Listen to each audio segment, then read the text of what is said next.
Hey everybody, welcome to Broadway.com's Live at 5. It is Tuesday, October 16th. It is National Boss Day. Happy National Boss Day, Beth. Aww. Thank you, and happy National Boss Day to you. Than's you so much. It's also Angela Lansbury's birthday. Happy birthday. 93 years young, Angela Lansbury. Wow. Can we call her Angie? Angie?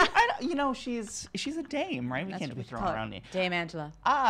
It is not my birthday, but I am Ryan Lee Gilbert. And I'm Beth Stevens. And we are joined here in the studio, as always, by the beautiful Caitlin Moynihan. Thank you so much. Hello. And we have an incredible guest with us today. We have Sarah Mackenzie Barron from The Office, a musical parody, with us this evening. Exclamation point. Exclamation point. Yes, we don't want to forget that. Very important. She will be sitting with me in just a minute to talk about the show. She's right next door at the Jerry Orbach Theater. But before we talk with Sarah, let's go through today's top 5.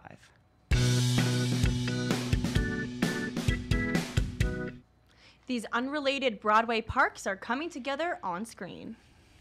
It's the Parks family. They're not. It's the Parks family. It's two parks. Yes. Both Broadway stars. Ashley Park Mm-hmm. and Michael Park. Ashley Park is obviously a Tony nominee from Mean Girls, and Michael Park is part of Dear Evan Hansen. Yes, lovelies. They are both joining Netflix's Tales of the City. Get that Netflix. Moolah. Yes.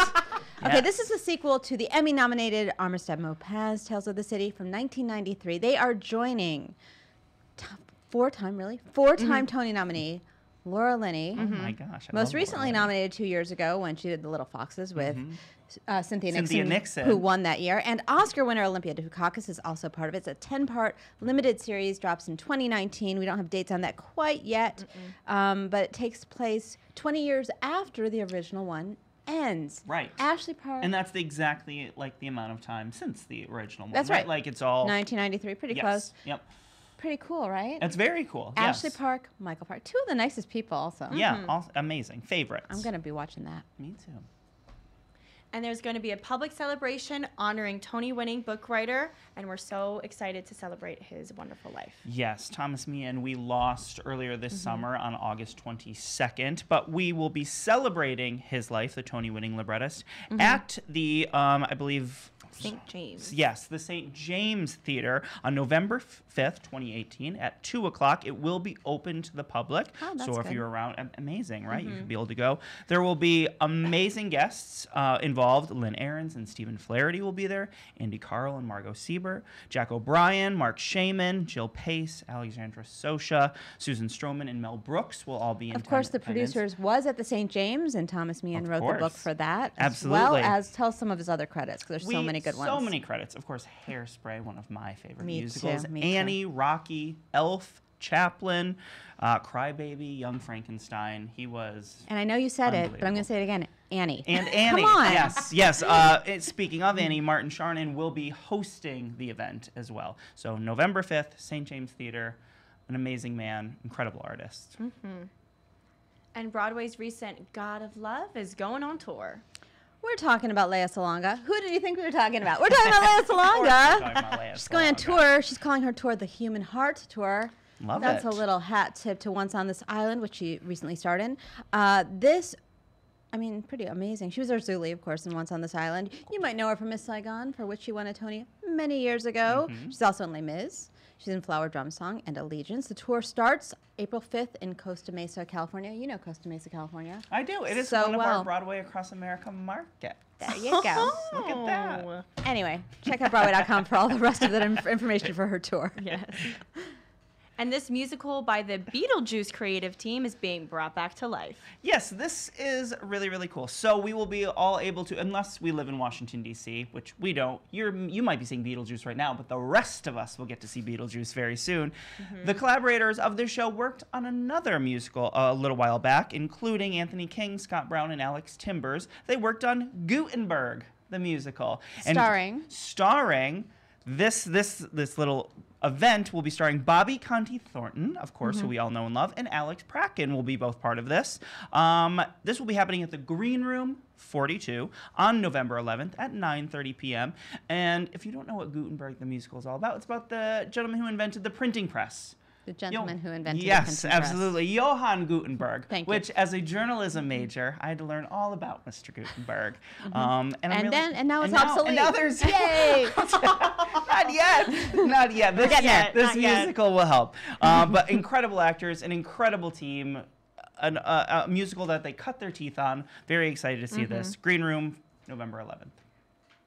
And after 4 extensions, tradition is finally going to come to an end.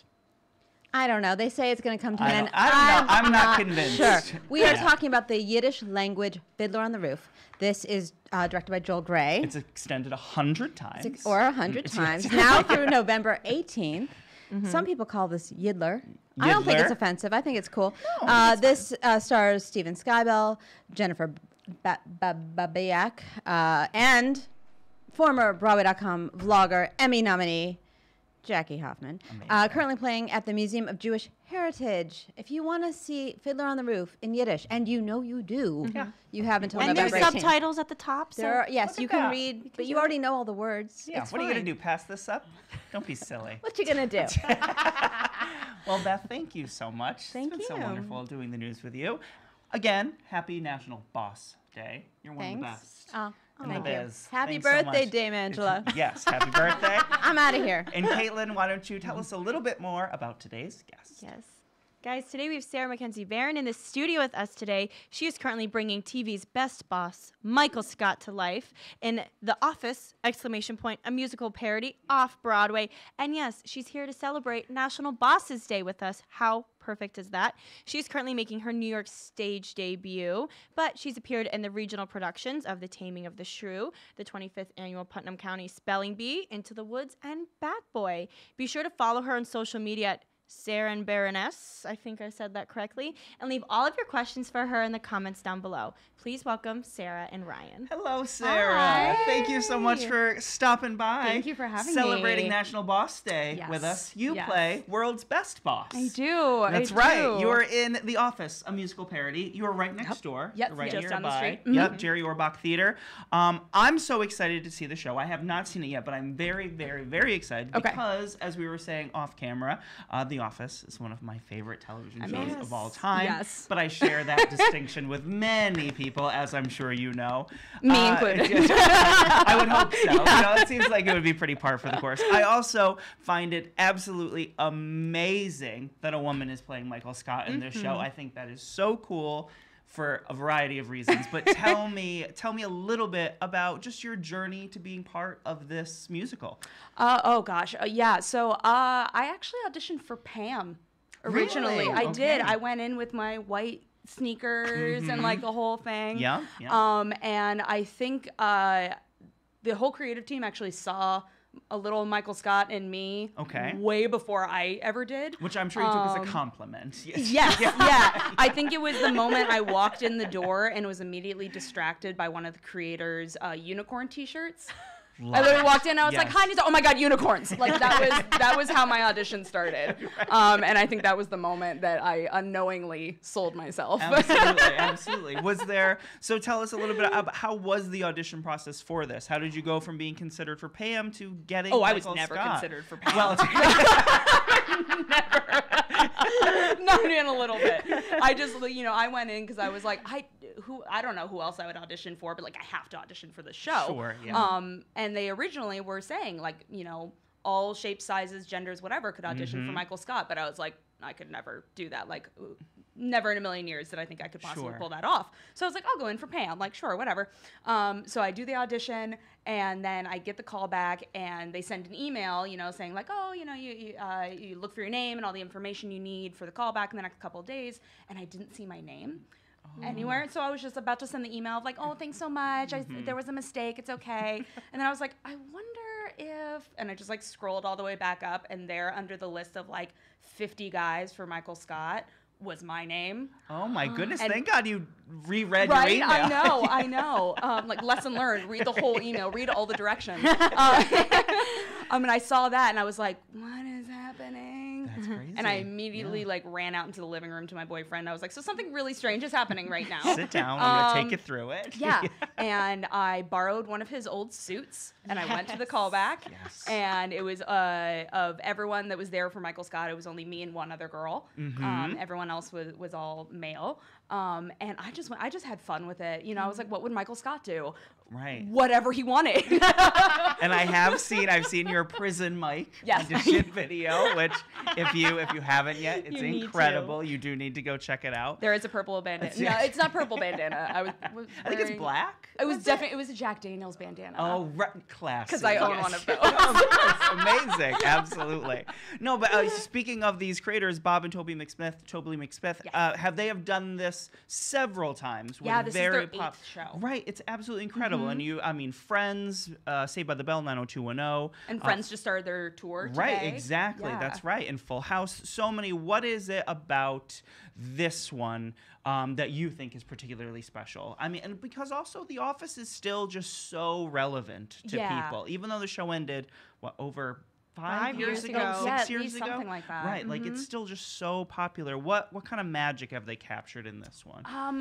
Something that's really interesting that I've noticed so far is that one of our biggest fan bases is actually really young. And I'm talking like middle school age, which is really nice. It's a pleasant surprise, you know? Sure. Especially as someone who like started watching the show in college and older and everything, and now watching it, it's interesting to see all the things I missed when I was younger.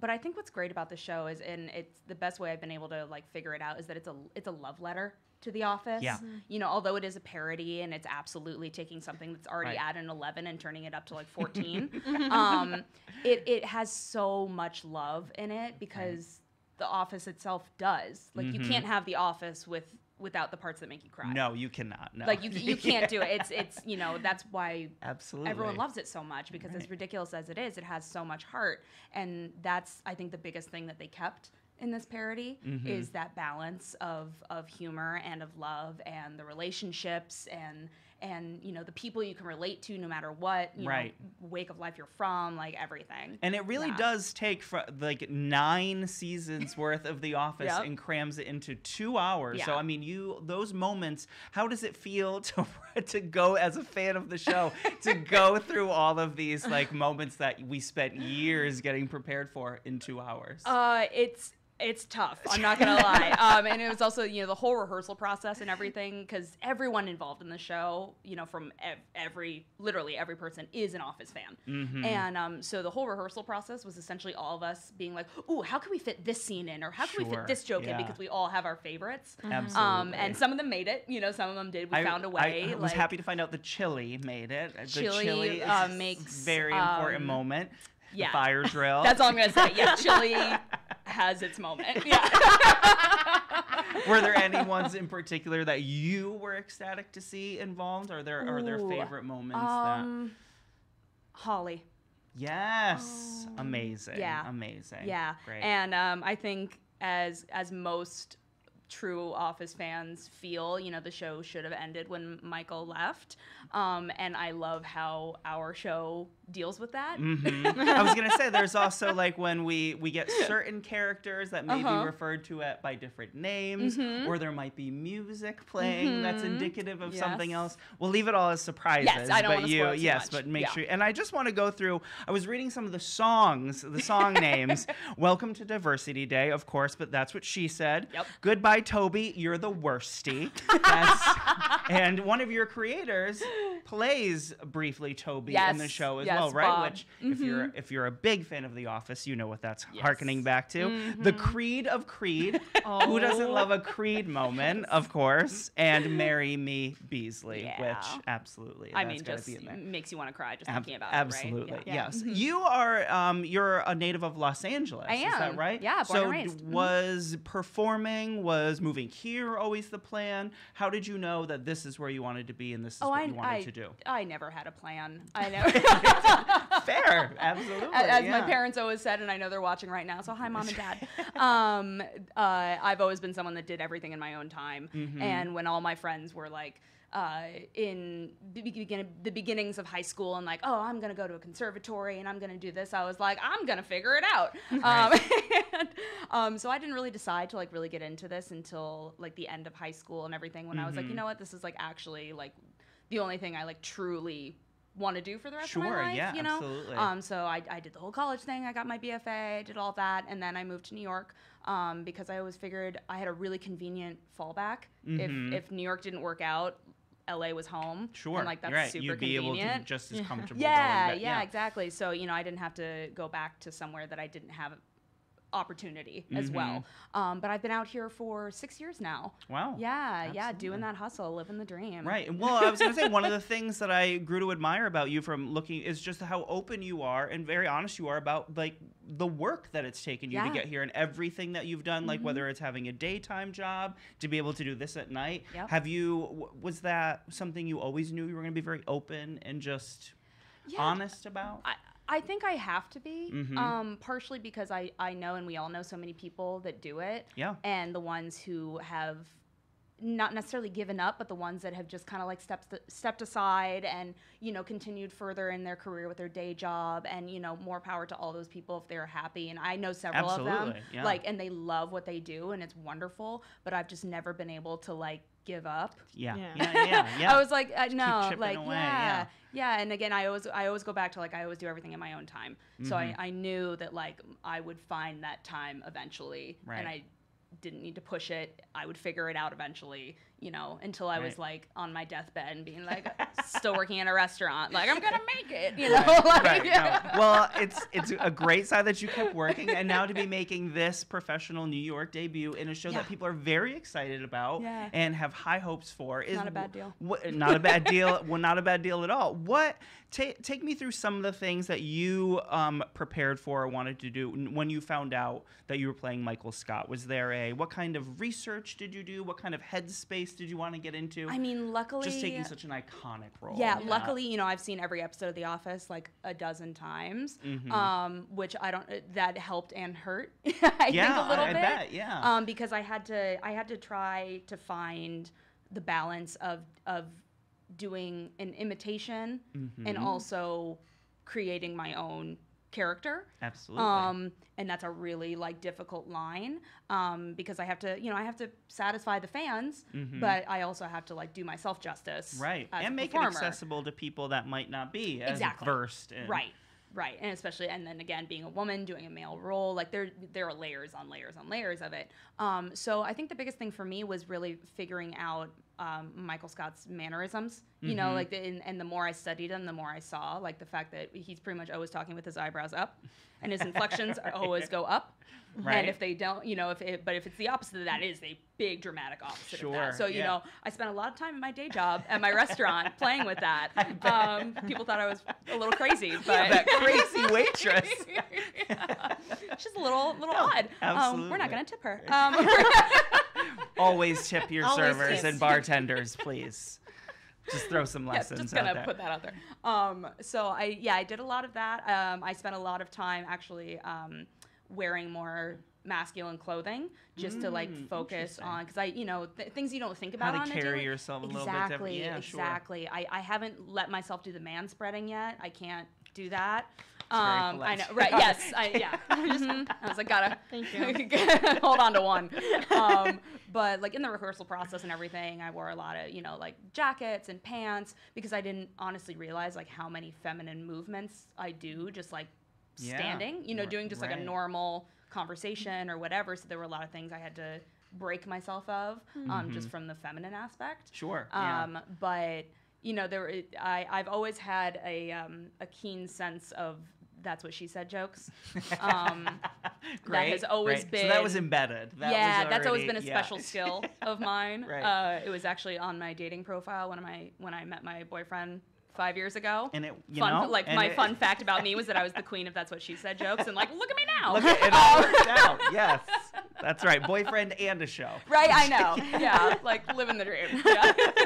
And you've had the show has gotten incredible reviews from people who've seen it. You've had the opportunity to see audience members react to all of this. What are they eating up about it? What are they responding to in this show?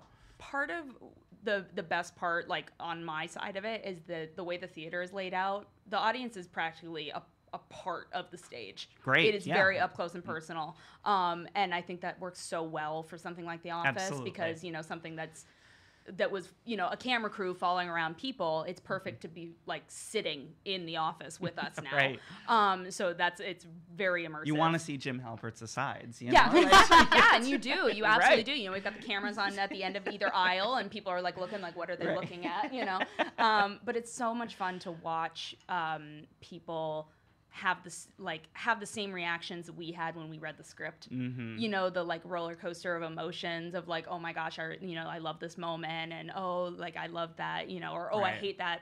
Like one of my favorite moments in the show is when Toby enters.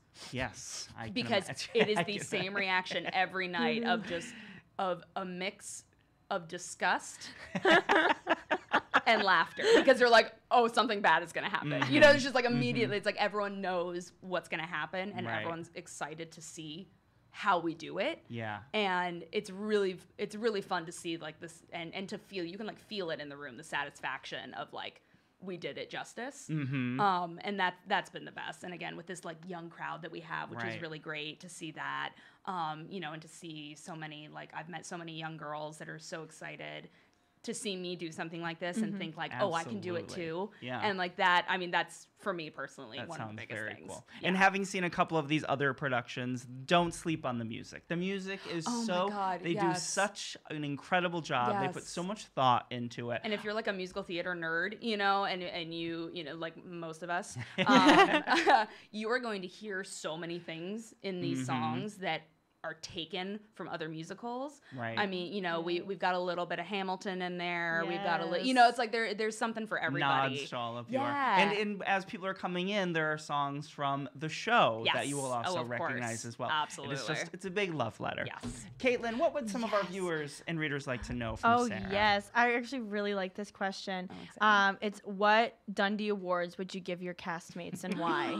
Oh my God. Like, okay, like for the whole cast or like individuals? It's up to you. You interpret that question how you want. Okay, I would give best laugh to Ani. Mm-hmm. She plays Kelly Kapoor. Yes. She's like the best person to have around at all times because she will laugh at anything and loudly. Love it. So she's the best person to have around. So I would definitely give her that. I would give the Dundee for most supportive to Katie. She plays just blanking on her name. It's fine. Angela. Wow. She plays Angela, and I mean, she's just like the superstar of support. And then I would give just like all around best. Like just Dundee Award for best. Best with a blank underneath it. You interpret it how you will. To our swings and to our understudies, because they are rock stars. Like I hope everyone gets a chance to like actually see them perform, because seeing them at their understudy rehearsals and everything, they just knock it out of the park. It's 3 people covering every part in the show. Hardest which working is people like, in showbiz. Yeah. Those 100%. understudies, no swings. Yeah. Yes. So they would get just best. I love it. I love that. I love that so much. Oh, okay. So RJ asks, what is the hardest scene to not break in? Well, there must be. There has to be a lot. Okay. I know this is the hardest because we've already broken in this scene. It's any time that his name is Kevin, not the character Kevin. Okay. The actor's name is Kevin, and he plays Daryl and Stanley. Okay. Yep. But he's also our bass player. Right. That's right. So watching him come out of the band onto the stage, and first of all, he's hysterical. But second of all, watching the audience realize what is happening. They're like, where did he come from? And why, and he's just so funny. And we had one moment where we broke to the point where Michael, who's playing Dwight, had to lift his head off the desk because it was silent for so long. He thought something was wrong because we were all just like crying, trying not to laugh so hard, and the audience was like in tears. It was so I'm not going to spoil what the moment is, but just know that like when he comes out. And then he has to immediately return right back to the band. Right back to playing the bass. Like, it's unreal. Comes, delivers a one-liner. Yeah, and steals the show. Yeah. I love that. Okay, we can can do one more. Okay. And what is your favorite moment from the Office TV show? Do you have a favorite scene or memory or moment from that? Good luck with this question. I could never. Ryan could never. I could never. Question. I know. It's so. How do you pick? Oh gosh. Okay. I'm gonna have to like go with like there's not one. I can't. I can't pick one. It's very hard. You can't pick it. Changes favorite. daily. Yeah. So it depends on the mood and like the lunar cycle. Honestly. Probably my favorite like tearjerker moment is. I'm like already. She's like already upset. I'm already upset. Is when Michael proposes to Holly. Oh man. Yes. I mean, such a good call. Yeah, and I actually saw somebody post something the other day about how like Pam won't let Michael light the fire in the parking lot. Right. But she's totally okay lighting an entire paper office full of candles. You know, and so I read that the other day. Had to just remember that. So that's definitely my favorite like tearjerker moment. Yeah. For sure. Favorite like funny moment though. I gotta go with the fire drill. Oh yeah, you have the to. cold open. Yeah. Yeah, I mean it is just The best cold open. I think that's probably the best cold open ever. But I mean, agreed. yeah. Incredible. Well, you are an Office expert, which is fantastic for someone playing Michael Scott in The Office, a musical parody. Playing at the Jerry Orbach Theater. Make sure you go see it. You will have the best time. Sarah, thank you so much for coming by. It's such a pleasure chatting with you. Congratulations on everything. Congrats. Thank you. Come by anytime you would like. Yes. Oh, I will. Caitlin, why don't you? That's also what she said. Yes. Well done. Got it in there. We got it in there. That's what she said. Sorry, I'll stop. Caitlin, why don't you? Good luck taking us out. I can't compete with that because that was brilliant. But thank you guys so much for tuning in today to this very fun Live at 5. We are Live at 5 on Facebook every single day. You can listen to us in a podcast form by searching for hashtag Live at 5 and hitting that subscribe button. Be sure to tune in tomorrow. We talk to Shazi Raja from India Pale Ale.